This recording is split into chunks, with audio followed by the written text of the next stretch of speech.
Well, everybody, this is Down with the Vlog of Many Things. With me for our Tuesday lunch chat is Steve, Glenn, and Tom. Eric is off filling his niece's head with MacBook knowledge. So, um, Good for him. Matt, how you doing? Matt Sherman's in the house. Nice Hello, to Matt. see you, Matt. Oh, Tuesday lunch chat. What do we talk about today? Well, first, buy my book.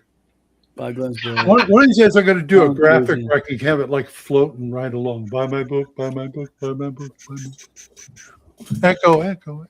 Oh, Glenn, I had an idea for your next book. Since the title is When the Fat Orc Sings, and that kind of comes out of opera, you should find another phrase that's entered the common parlance out of opera for the next book. I bet you got one. The idea just popped in my head. I don't. Oh, okay. I'd Okay. have to spend time looking for a phrase that came out of opera parlance. I don't know where that title came from out of my head, but there it is. Or how about when the bard breaks a leg? A little theater. How about when a bard breaks wind?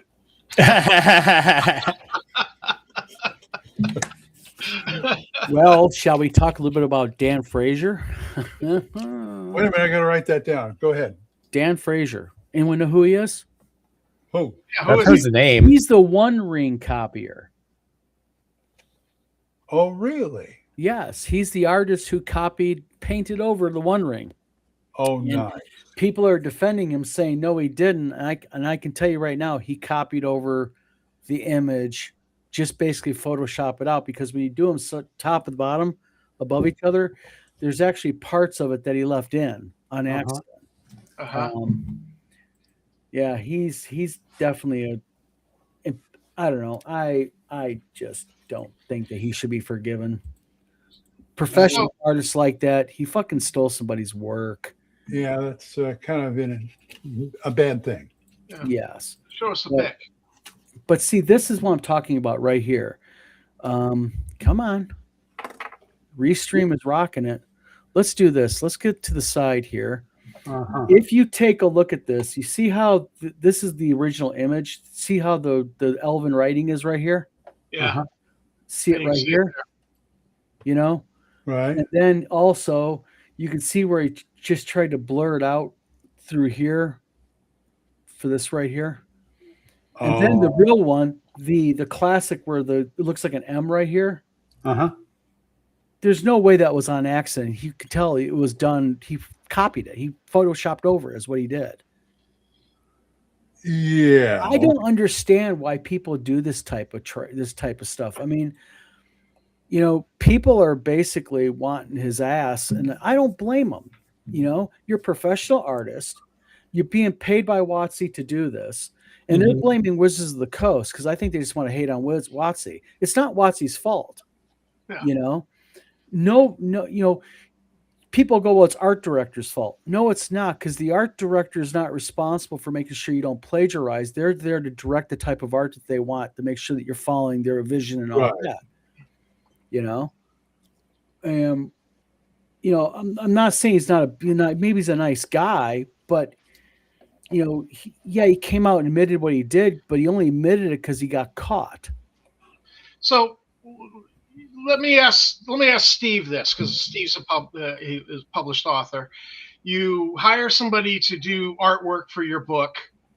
They do what this guy did, and then you get a cease and desist from a big corporation ready to sue your ass into oblivion.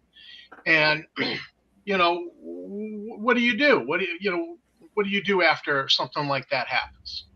Well, if I didn't know any better, I'd say I accepted it in good faith. I didn't know. Now that I know, I'm going to reject it. And you got to go talk to him because that's his fault. Right. Yeah, but you're selling the book, and they're saying cease and desist. You got to pull your from the marketplace. It depends on Tom, on your agreement. If you have a written contract that absolves you of that type of thing, it's all in the contract. That's why good contracts are important in this type of stuff. Because legally, in that case, if you don't have a tight contract that protects you, it is Steve's liability because Steve published the book. Right. Now, if Steve has a very tight agreement with the artist, that the artist says, I won't plagiarize somebody else's work. Yeah, Steve can still be sued, but then there's some legal back and forth. And most people who do a C&D will work with you on that. They'll be like, we don't want you. It's not your fault. We know. We want to go after him. Yeah. Or they just go after the We, market. That's the we most. can assume that WOTC probably has a tight contract because they. Oh, yeah. Oh, they do. They're God very forbid they serious. have to reprint. Well, I think this was a card, and I Oh. think this was a limited amount of cards. Okay. I don't Oh. know what the exact amount was. Magic. Magic's Gathering. I think it was Chad. How you doing? It was very limited, like special edition card. The One Ring. Maybe Yeah. I'm wrong, but I think that's what I read a couple different places. Okay. Gotcha. So, Yeah. But Yeah. you're opening yourself. That's why contract, Mm-hmm. and then you got to make sure that and I'll tell you how it really works is with lawyers is they go after who has the money. So WOTC's clamping down on this because WOTC knows that they're open up for liability from the original artist now. Oh yeah. Huge thing. Well, and this is the thing. Look at WOTC did to Justin Lanasso at TSR over trademarks and violating their marks and everything. They take it very seriously. Yeah. And it's not their first rodeo either with this. No, it's not. And then you have I guess you got Dungeon Delver in Oregon is out there now. Boy, he's opening a can of worms with WOTC that I wouldn't even touch a 10-foot pole. Do you know what the background on that is, Tom? Oh, well, he's been I guess he's like doing a reprint of the original OD&D box set and just gonna sell it and off of Drive-Through RPGs PDF. Oh man. Yeah. Just bizarre that somebody gets something in his head like this and I'm gonna do this. Part of the problem is that people buy and sell and trade in those white boxes and the wood grain box. And so when you start putting out these modern reprints, it drops the bottom out of the market. And it's very frustrating. I remember being on eBay and I'm looking at what I really think is a modern reprint of a Star Frontiers module, that's off of Drive-Through reprint, but they're being kind of slick about how they describe it, and they're making it seem like it's from back in the day. But it's not. They're trying to get $40 for it, and I'm like, hell no. Yeah. I'll just go on Drive-Through and get it for $7. Yeah. Sorry. That kind of thing it's irritating. Well, it screws up the market, and it's not ethical and it's not legal. Well, the thing is and this is the thing about Dungeon Delver that gets me is, I'm going to call him out for what this is. What he's doing is he's stealing Wizards of the Coast's work, their property, like Wizards of the Coast or not. WOTC owns that IP. That's theirs. Yep. And and I've seen people basically supporting this, going, "Well, tough shit, screw WOTC." Well, then if you're going to have that attitude, then why can't I just take your work?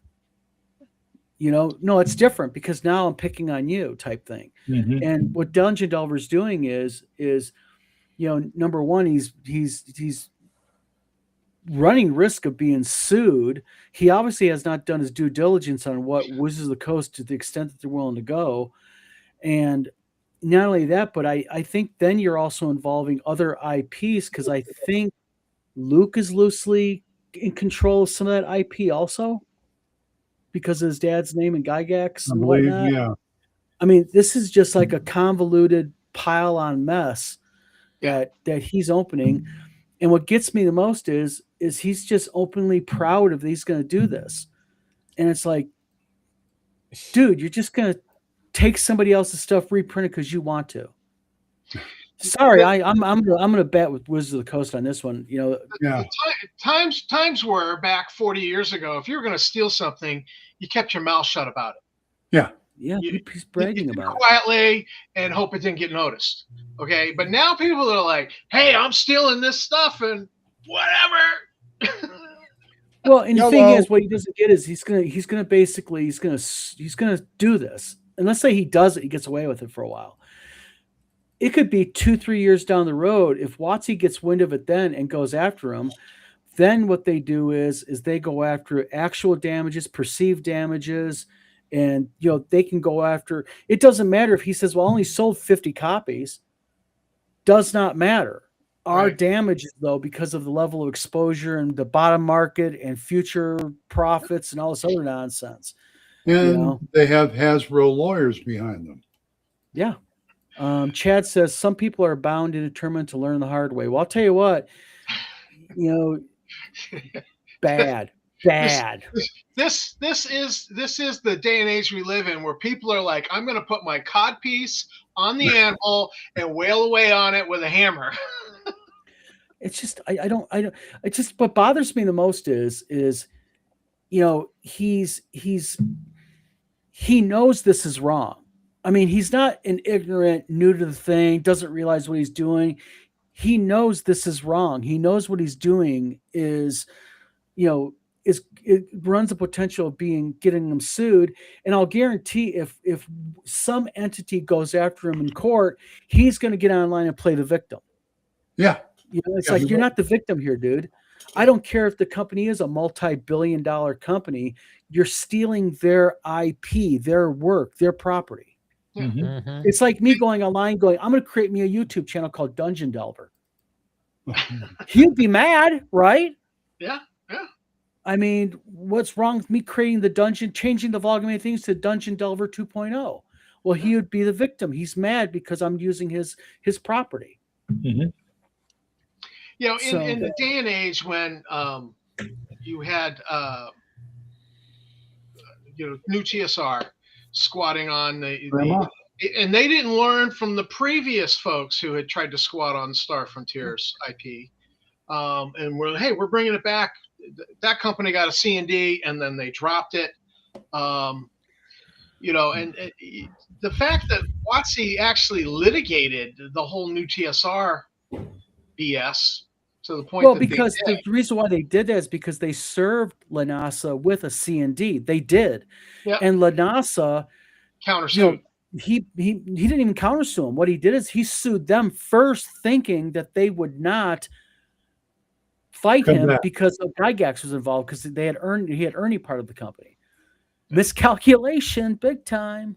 Well, he should have had a better Gygax involved, number one. Well, not only that, but as Venture Satana says, surprise, motherfuckers. It's a little problem. And there was a lot of people out there who thought, he's got a Gygax behind him, but it's Ernie, and a lot of people thought, you're taking advantage of Ernie. We don't like that. Yeah, and to an extent he did. RPG Grandma says, someone being a jerk, not being cool. RPG Grandma, Dungeon Delver, who is an online vlogger, I think you know who he is.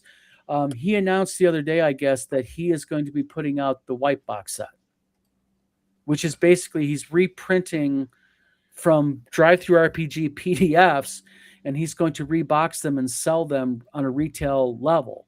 Yeah, now, which is not good. Question: if he's going to just reprint from the Drive-Thru RPG PDF, is it still going to have the little watermark that lists his name in the corner? If he has the right software, he can remove that watermark easy. Okay.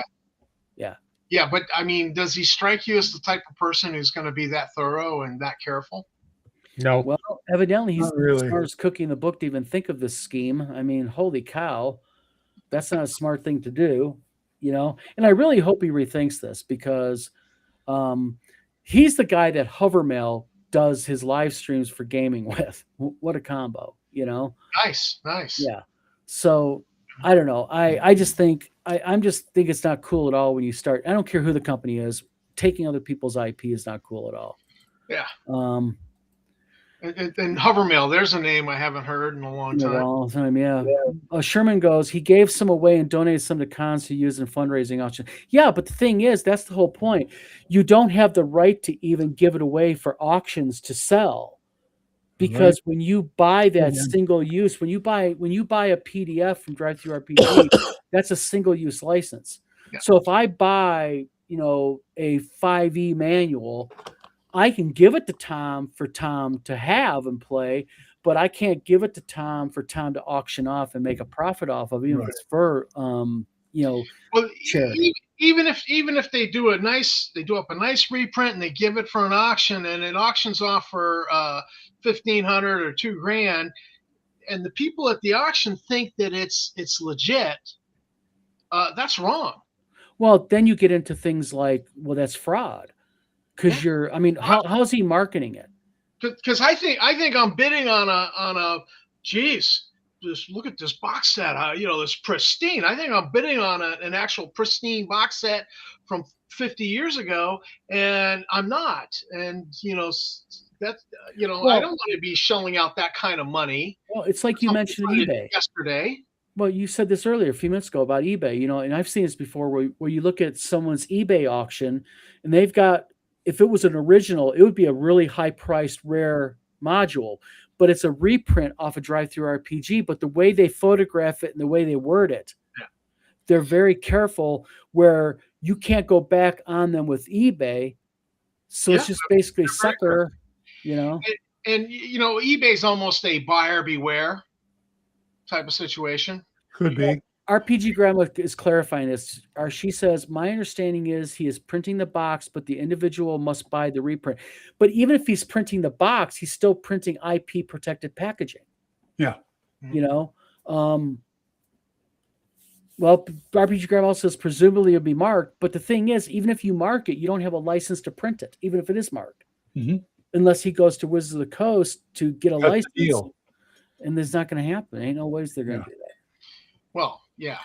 After you make an announcement, you're going to steal from Wizards. Then you try to go to them to get a license. Probably not so much, right? It's always is this internal scheming. It's always this, like RPG Grandma just mentioned. His fix to this is, and thank you for clarifying this, RPG Grandma. He's going to go ahead. He's going to just print the box. Then you go ahead and you buy the books, and you can have a cool thing. Well, you're still printing the box, which is protected. And what stops people from fraudulently taking that and trying to sell it in the secondary market? Yeah. For being legit. I mean, I was approached a while ago. I mean, this was back in 2021 by a certain company that talked about reprinting the white box and wood grain sets and asked me, could I do it? And I said, I can do it, but I'm not going to. There ain't no way in hell I'm touching that shit. Right. I'm not going to talk about the company because I think we know who the company is, if you like Harry Potter and Voldemort. But the thing is, but these are the things that people come up with and they don't understand is that intellectual property is just that. It's property of somebody else's. Well, there's some people who just misinterpret the license where they've ruled that mechanics cannot be copyrighted. So they think, everything cannot be copyrighted. So I'll just take everything and reprint it. Well, that's why it works. That's why WOTC owns the term IP is protected as Dungeon Master. Yeah. They own that. I didn't know that. But Game Master is open. Anyone can use Game Master. But what they get around the mechanics is they trademark certain terms within the rule sets, which are done in a certain way that basically prevents you from, presumably redoing it. Mm-hmm. It's the same box that Burroughs and Borderlands uses. I don't know what, like I said, Eric mentioned it to me and Tom in chat. I looked at it. I watched the video, a little bit of it, and got so irritated with the video. I just turned off. I was like, you know what? This is just going to frustrate me for the day. So I'm going to walk away from it. Ultimately, at the end of the day, it's going to be his lookout. If he gets sued, that's on him. Good luck with that. More power to him. I'm certain plenty of vloggers will cover it eventually, and if he is doing wrong, and well, there you go. He'll get it in the end, in his end. Well, it's just this fundamental idea that people have online, and not everybody. Thankfully, the majority don't think this way, but there's this core group of people that think if I want to do it, I can do it. It's the internet, Yeah. and it's like They it's still- not cool. They still think the internet is like this 25 years ago when it was like the Wild West. Yeah, And they still think it's that way. And it's like, no, not anymore. Well, 40 years ago, you go back 40 years into the 80s. If you wanted to write but you couldn't write, you weren't going to get published. And then in the 90s, you had these vanity presses like, you can be published. You just got to, drop $500 and we'll give you a case of books and you're published. Those books aren't in stores. The content in them's crap. It's a vanity publishing. Then along, you start to get desktop publishing in the end of the 90s, going into the 2000s. And now here we have, it's almost Wild West. Anybody can be published. You got AI writing for you, illustrating for you, laying out for you. And hey, I'm an author. but those markets settle. Those markets gradually adjust to the new tech out there and everything. It's like when I had my publishing company. Yeah, we charged a fee, but we did editing. We got your book into stores. I mean, yeah, it's they call it vanity press because you're filling up your vanity, your self vanity by publishing your own book by paying for it. Yeah. But my argument is that first of all, submitting your work to be published traditionally, it's like 80% of books are declined. So For good now- reason. Yep, for good reason. Number two, at the end of the day, if your book is in Barnes and Noble, online, available for sale, available for mass purchase, it doesn't matter if you pay for it or not. You're available for mass purchase. You're in Barnes and Noble, Amazon. You're in these other locations. And see, that's the thing with this Wild West you talked about, Tom. You're right. It is a Wild West. It is literally just people thinking that, I don't have to put out quality work, and that's damaged the industry hugely. Yeah. And Yeah, 'cause that's one of Amazon hasn't made that any easier doing their own press thing. No, No, that's one because thing they I don't- found a lot with with a lot of the stuff I'm finding online is it's very much it's garbage that and I'm not saying like that to promote my stuff. I'm just saying even if I wasn't an author, I could look at a lot of this stuff that's coming out now online and it's self-published and all this stuff, and it's the reason why the old gatekeepers were so useful in back in the day, because they kept this garbage off the shelves, because it's just people throwing out garbage and look at me, I'm special, I'm an author, come bow at my feet and kiss my toes and all that kind of stuff. And it's just like, no, man, don't if you're not going to produce something good, don't publish, Well, period. see, but then you get into the infamous question you just raised. What is good? What is good? What is not good? Oh, hang on, I got somebody at the door. I'll be right back. And that's a subjective, That's my hope. Yeah, that's Yeah. exactly it. Us three here can pull up, show me the best book you love and show me the worst book that you hate. Mhm. And we'll each have a different book. Right. I do not like romance novels, but there are people out there that swear by them that love them. I mean, I love fantasy and not sci-fi so much, but I love fantasy novels. But there are people like Tom. Tom's a good example. Tom likes Star Frontiers. I prefer Gamma World. It's not the fact that Tom's right, I'm wrong, he's right. I It's am right. just preference. And Tom is a little bit, messed up in the head for liking Star Frontiers better than Gamma World, but we forgive him for that. Hey, at least he doesn't like Traveler. So, True. okay. Well, what's that? Cepheus engine? I like Cepheus engine. And I have had a character die during character creation. So, Okay. We'll Shut forgive you that this up. one time. One time. but years ago, when we were producing the Frontier Explorer fan magazine, one of the fans of Star Frontiers, he's like, "Yeah, I got a book I published," and so I was like, "Really? Tell me, I'll do a review of it."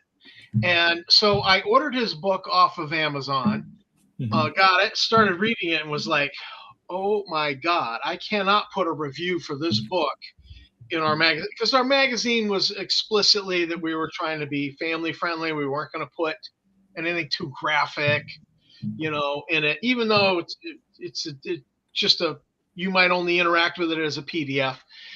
Right. This thing was so horrific, and so I tried to give him some feedback, and it broke our friendship. Wow. But see, Just there's give the me whole feedback. key here is I would much rather you tell me, okay, it's okay for you to say, Don, I don't like your book. I respect that as long as you follow up to my question and say, Tom, what don't you like about it? Just don't say, I think your book sucks. Fine, you do. But tell me, what is the parts that you don't like about it? What are the things that are wrong with it? Because I take it as a learning curve. I can learn. The rape scene in chapter 1. Oh, yeah, that'll do it. Yeah. Right there. Yeah, I'm like, right there. I can't put this in the magazine because it goes against the rules we laid down. Yeah. And the other editor was just as religious as I am, just in a different group. Mhm. So I just knew it was a non-starter for him, and it was definitely a non-starter for me. And at the end of the day, you don't want to lose readership and following because people have bought into what you're doing with a fan magazine. So they're like, what the hell is this crap you're putting in here now? Well, This see, there's magazine used to be good, but now it's you're recommending books with rape and. but that's the thing though. That the whole point is this though is, there's nothing wrong with books that involve rape, in the sense that let me follow through with this because I just made a big statement here. Is when you've got a book that what your audience is, like as an example, I have a book called Soccer Mom. It's a murder mystery. Mm-hmm. But the thing is, the victims of the killings are children. Okay. I did it based on a true set of stories that were happening in Calhoun County back in the 60s. Mm-hmm. But I changed it up. Now, am I recommending that book for the 9th grade reading club at the local junior high? No, I'm not. But for people who like murder mysteries that are liking that more realistic, that's great for them. But well, let me back this up. I mean, I watch SVU, Law and Order SVU, and they have rape in there. It is a topic, but it is not. If what was in this book was, if you had filmed it, it would have been graphic porn, like of the most brutal sort. And, and that's the other thing. I mean, how realistic do you want to get? You don't got to go through every single graphic part of it. It's like with mine. I know I'm involving children. Okay. Yeah. I don't have to get into the nut and gritty of what happened. I can kind of overtly cover it in general. You get the idea what's happening, and you basically can move on with the story. Certain people, and RPG Grandma says this, she has family-friendly fan mag can't put certain things in print or support. Now, a Chult fan mag might be different. Yes, Vengeance Satanis. Well, Vengeance Satanis is a self-admitted, he's kind of like the shock jock of RPGs. He has his audience, Is it something that I would like to play? Yeah. From everything I've read of his, he's very talented at what he does, but it's just not my cup of tea. He's very smart. He's a very nice guy. If you talk to him, to have a one-on-one conversation with him, very smart guy, very great to talk to, very polite. I enjoyed conversations I had with him. Everybody says that about him. I just can't go where he goes in the gonzo shock jock kind of RPG. I don't blame you. Not my cup of tea. Yeah, and the thing is again, this is the whole thing I tell authors all the time with writing is, there's nothing that is, there's no such thing as a bad book to be published. What it is you're a bad author if you don't take the help that's offered to you. Listen to your editors. Listen to your feedback from your test readers. If you've got 5 test readers and every single one of them have a problem with some things that are happening in chapter 1, you might want to look at chapter 1. Mm-hmm. Yeah. I mean, and that's the other thing, we talk about, sexual assault and things like that in books. Yes, they're a legitimate subject that some types of writing covers, but there's the thing where you don't have to go really in depth sometimes. Sometimes you can be vague and get the point across. Chad says, It's also a matter of how the subject is handled. Is it treated in a mature, thoughtful way, or is it intended to titillate and fetishize the subject? Exactly. You all right, Steve? Yep, I'm good. Okay. RPG Grandma says Venger is a good person, but yep, shock TTRPG. Exactly.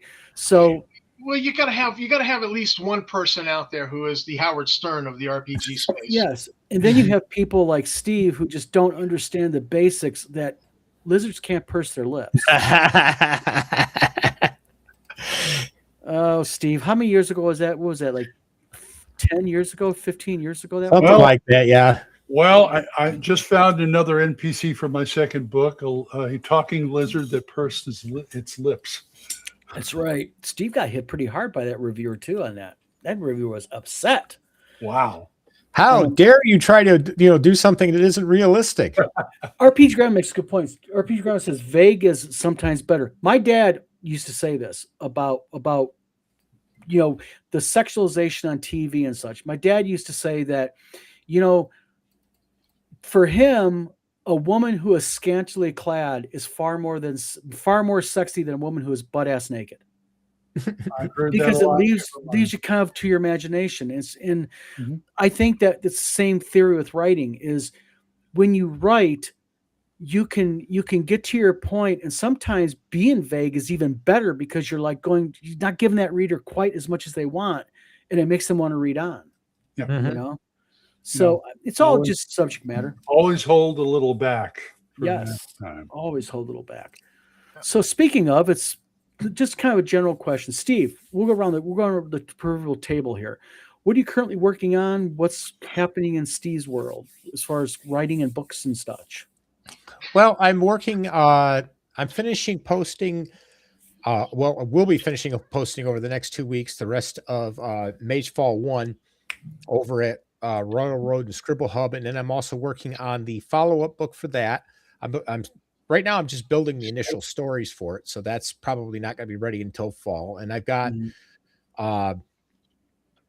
Vessels of Power still sitting in the background. I've got to get book 3 ironed out because right now it's an absolute book 3 is an absolute bloody nightmare. Of course, that's initial draft. Once that's sorted out and I get book 2 happy, then I'm going to go ahead and finish book 1 and try to have it out by August or September of this year. Mm-hmm. Good deal. Glenn, what about you?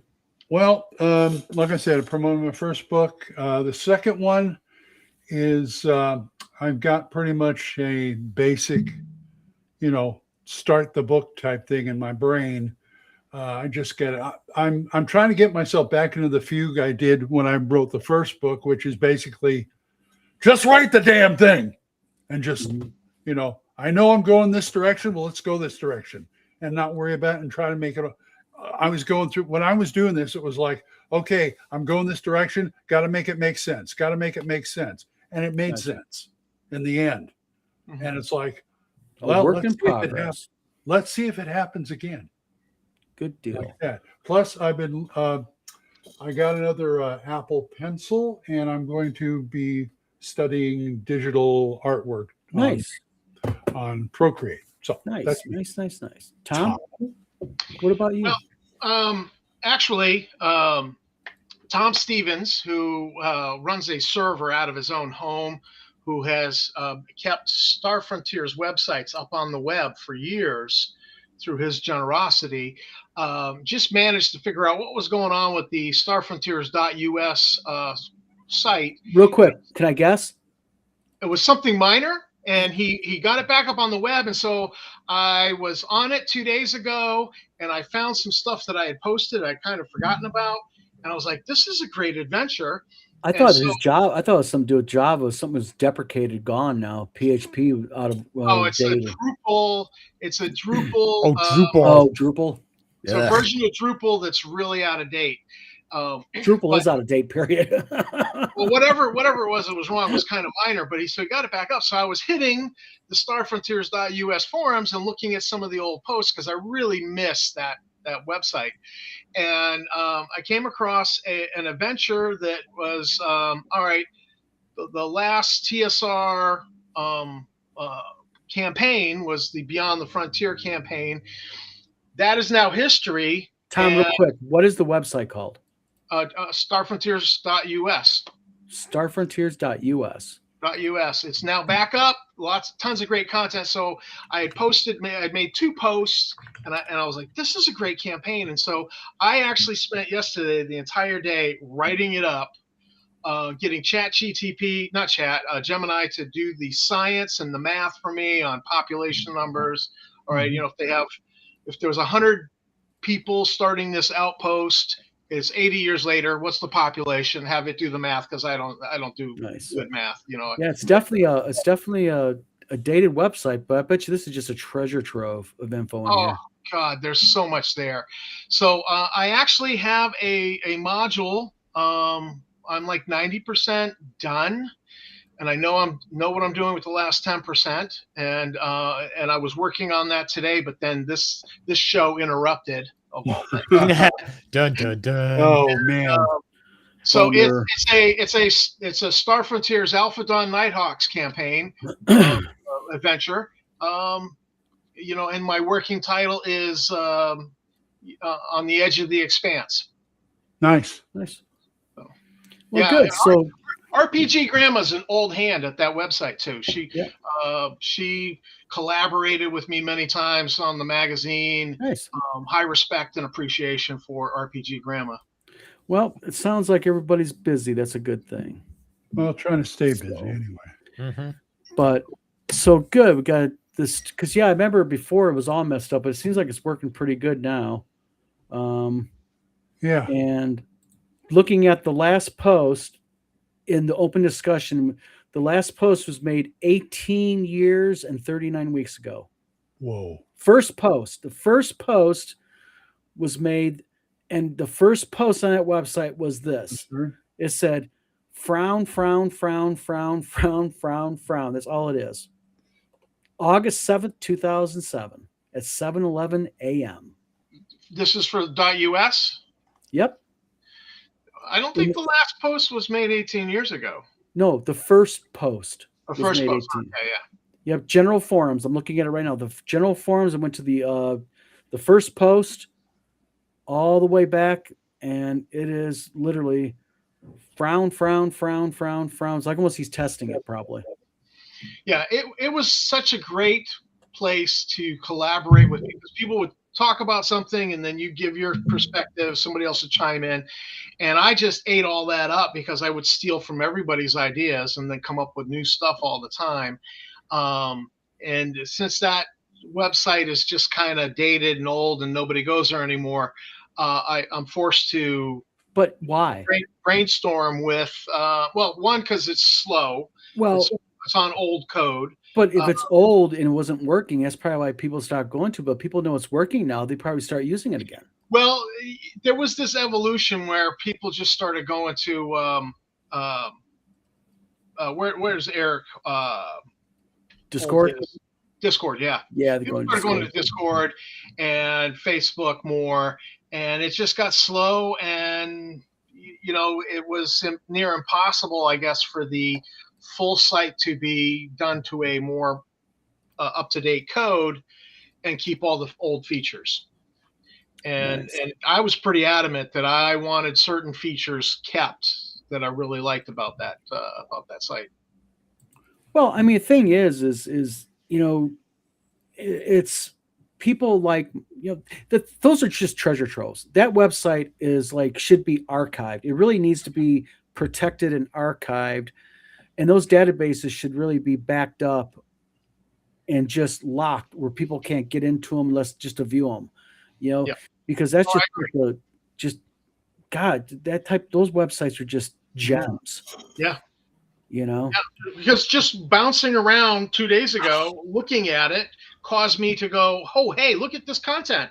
RPG Grandma. I love you. I agree. I hate Discord also. It is I don't like it. I like old-fashioned web forums. Yeah. But the thing is, again, web forums are only as good as the moderators. That's right. So, but other than that, it's 1:40, just a lunchtime little break in the afternoon. It certainly is. We could probably get scooting now. We've got Now I'm thinking of you. You got me thinking about your old Star Frontier. You got me thinking about the old TSR Marvel website. Hmm, Ooh. Yeah, that's a bet. Is that still around? it's still around. Believe it or not, all the books are there. You can download them. Wow. And Where at? What's the website? I don't remember the just go. That's what Google Google it. for. That was the part of the screen that we moved it. Yeah. Geez, I got to do everything for you. Hey, Please, Mossa. Can I have some Mossa? I'm So, doing that. I'm doing but that. yeah, but it's basically Star Frontiers Join the Revival. It's It's classicmarvelforever.com. What is it again? Sorry. Classicmarvelforever.com. Huh, here it is. And still there. Wow. Boy, you could tell these are some dated websites. Holy shit. Yeah, but look at the resources. Oh, I That know. under I'm not download. knocking it. I just think it's funny when you look at these little things. These are like little pockets on the internet of like should never be taught. This should never be messed with. This should be just like saved. This should go straight into the Wayback Machine. Yes. Go to resource, like go to links. Well, I the bet you- Wayback Machine loses things. If that people aren't going and consulting that way, you'll go to that website and then there's a picture, because I've crawled the Wayback Machine for lost Star Frontiers content. So I find a page, but the map is missing. It's no longer there in the Wayback Machine. Yeah. That's why you should have your own wiki, like me and Steve have. Make your own wiki. That way, all of your stuff is protected forever. Nobody can mess with it. So, well, gentlemen, it is Tuesday afternoon. It is 1:42 in the afternoon. Certainly is. It is. Well, it's actually 12:42 where Glenn's at, correct? Correct. Okay. So, Steve, Tom, Glenn, thank you for coming on today. Hey, no problem. I guess let's see here. Thursday, we're going to be back with the vlog of many things. Yeah. Then Friday evening. Yes. Yeah, because Friday afternoon at 1:00, me and Brooklyn DeGenis, who's from the Netherlands, we're going to be doing a model discussion on for studio scale plastic models, resin models, that type of thing. We're going to start doing a 1:00 show every Wednesday. And this guy knows models right there. I know a little bit about model building, a little bit, but thank you, Glenn. Matt Sherman says, thanks for the lunch distraction, guys. Need to get the meeting. Take it easy. Have a good afternoon. Chad, thank you again. RPG Grandma, thanks for being part of the discussion. Lucerne, everybody, thank you again coming on. And we will be back on Thursday and Friday evening. We're going to be back and doing something. We'll see if the squirrels are running for Tom because they seem to be operating. Days seem to be okay with him. Yeah. It's the evening that binds us up. Well, I've followed all the recommendations from ChatGTP and what my problem was, and it worked. So that's not to say that chat knows what it's talking about, because sometimes it hallucinates. A little bit. Sometimes it's smoking some digital pixels that are just. Speaking of, I missed him. I had to bring up smoking some digital pixels. I missed him. All right, guys. Thanks for coming on. Everybody in chat, thank you very much. You're welcome. I'm going to go back to my wife now and say, hey, I was partially right on that publishing thing. Don't get me in the middle of it. Don says so. Thank you. Sure. Partially about best I can do. Is Grim Creations. That's right. Binds you up like old MRE cheese spread. That's right. Ooh, yeah. That'll pack your colon.